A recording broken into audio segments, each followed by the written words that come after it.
I always had a weak spot for convertibles, so one day I went out and bought a '69 Road Runner. Unfortunately, the frame was rusty, the unibody was rusty, the floor pan was gone, the seats are hanging on for dear life. So I ended up buying a '68 Road Runner post car. Yep, you're right. I ended up hiring Pete Nitzel of Pete's Auto Body. Yeah, his job was to take the body off the '69 convertible and transfer it to the chassis of the '68 Road Runner. It was quite a job, but you know what? He had the staff, he had the equipment, and the tenacity to get the job done. So, as you can see by this cowl and firewall per se dash sitting on the ground waiting to be installed. Now, if that isn't a scary sight, when I saw that, I really got worried. But he kept going, and I'll tell you what, he did a great job. It ended up being a nice driving, great looking car.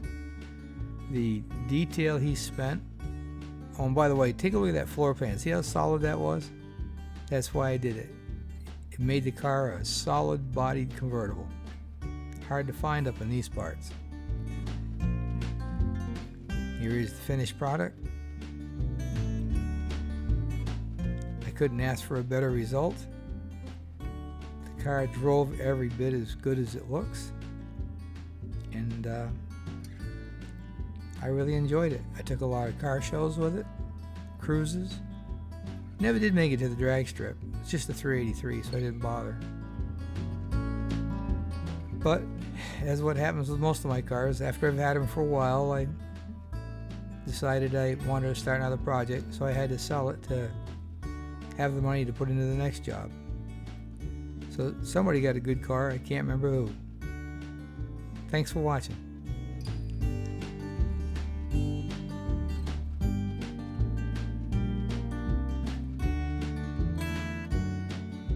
If you enjoyed this video, please give us a thumbs up.